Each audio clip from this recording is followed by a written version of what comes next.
How's it going, you guys? Petplatypus here, and it's time to talk about Avatar: The Last Airbender, The Rift Part 2 for Avatar Month. And it was pretty good, kind of like the first part. I guess I'll start with the brief summary.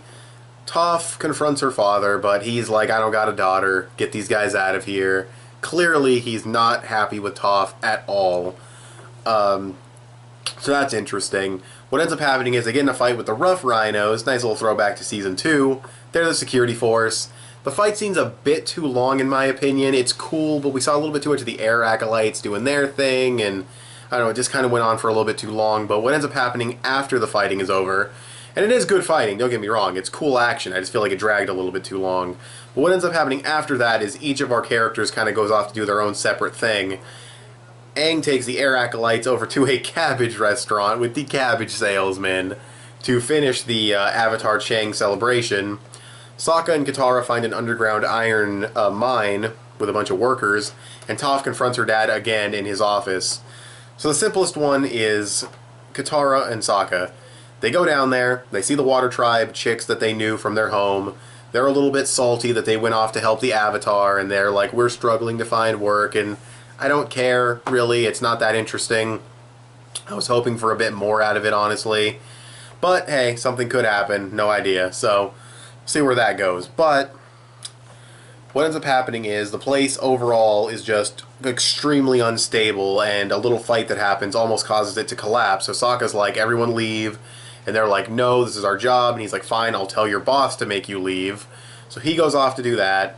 Then we have Toph talking to her father, and he tries to, you know, dig into her and fucking grill the shit out of her, like, I spent so much money and time and blah blah blah trying to make you a proper and kind and fucking sheltered and overprotected and all. Of course he didn't say those things, but that's what he's really saying. Little girl who was nice and blah blah blah. And she's like, that's not me. I fucking trained the Avatar. I'm the greatest earthbender in the world. And I helped stop the 100-Year War. I think that's a pretty good resume there, Pops. But he's having none of that. That's when Sokka shows up and kind of cuts that scene short. And Sokka says, tell everyone to leave. And he's like, what the fuck? What do you mean? There's no mine shaft? What the fuck? So he goes over there, and it turns out that, what's his name? Satoru's uncle. Greedy douchebag, not very interesting. He's like, oh, you know, there's so much money to be made here, blah, blah, blah. Seen this 1,000 bajillion times. And the place starts to collapse, and Toph has to hold it up with metal bending. Now, Aang's section of the story is the most interesting because for Aang, he actually performs meditation and actually starts talking to Yang Chen, and then she goes into a flashback, which then goes into a flashbackception of who this big evil spirit is and why he is being an asshole and why he's rampaging or why he's going to rampage. And the basic backstory is he knew this other giant chick, and they were friends, and she liked humans and he didn't, and she shunned him because she liked the humans. But eventually the humans betrayed and killed her, and he got mad and came back for revenge. Avatar Yang Chen fights him, goes into the Avatar state, and they end up making a deal where if we celebrate her life, and we have the Avatar Yang Chen Day, and she has her people do it, he will keep that place safe. He won't try to get his revenge. 100-Year War happens. That's not celebrated for 100 years. He's a little bit more than salty. So he's probably going to rise again and end up being the final villain, if the cover art for the Part 3 is any indication of that. So that'll be pretty cool, I guess. Definitely want to see where that's going. It's an interesting backstory. It's kind of cool. It's cool to see another Avatar in their prime kind of doing their thing. We saw that with Kyoshi. We saw that with Roku, and now we're seeing it with Yu Chang. So that's really cool. Or Yang Chang, excuse me. So that's really cool. And that's basically everything that happens. They all end up regrouping at the collapsed mine, and Toph's holding up everything with her metal bending, and that's the cliffhanger ending. So, things of note.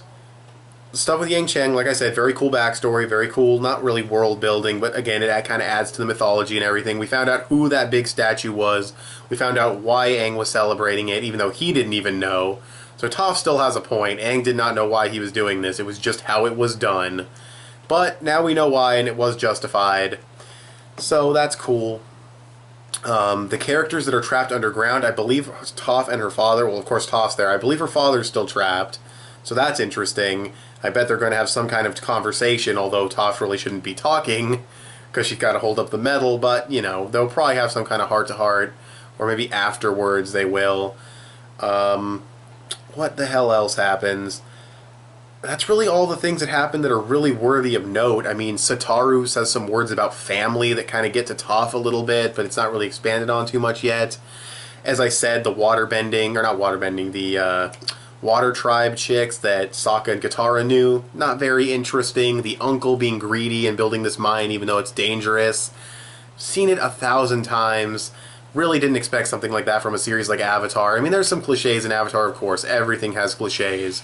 But that is like a by-the-numbers cliche character. Like, really? He's not a major character, but it just kind of bothers me because Avatar has such a high standard for stuff like that. Either way, though, it was still a good read. I enjoyed it. The art was good. The pacing was good, except for that fight. Like I said, it kind of dragged on, so I guess the pacing was okay overall. And then the story progression was fairly good as well. We found out why the celebration happens. We found out the backstory for this spirit. We know what the main problem and the main plot line that Aang has to overcome is. And we also got, you know, a little bit more of Toph and her dad. So everything that was set up in the previous chapter is expanded upon in this chapter. So from a writing standpoint, it's well done. And as I said, story progression was fairly good. Pacing was okay. And the art was very good as always. So, I don't know, I'd probably sit this around a 7.8 out of 10. I think I gave the first one that as well. Because it is about as good as the first one. It just, you know, it kind of, what's the word? It, you know, expanded on everything that the first one set up, which is good, but it didn't really take anything in a super really cool direction except for Aang's, because, you know, Aang's storyline has mentions of how the human world and the spirit world were never separated, or not never separated, but when they weren't separated, you know, the Avatar 1 days, that's a nice little tie into Korra right there, tying in the two series and showing that the mythology is the same and everything. So that was cool. Aang's was definitely the most interesting part of the entire thing by far. Definitely want to see where Toph's going with her storyline.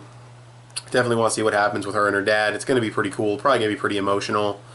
So yeah, I'll give it around a 7.8. I thought it was good, maybe slightly above good, but it did have some issues for me personally. But objectively, it's not really that bad at all.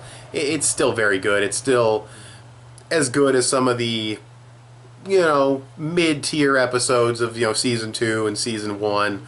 You know, the not the greatest episodes, but they're pretty entertaining. They have some interesting things going on. I don't want to undersell it, though, because the stuff with Aang, as I said, is great. That's like top-tier episode stuff. Everything else is kind of a mid-tier episode range, so it's slightly above good. I think that's a good rating for it. That kind of sums it up very nicely. So, thanks for watching this video. Tell me what you guys think of The Rift Part 2 in the comments below.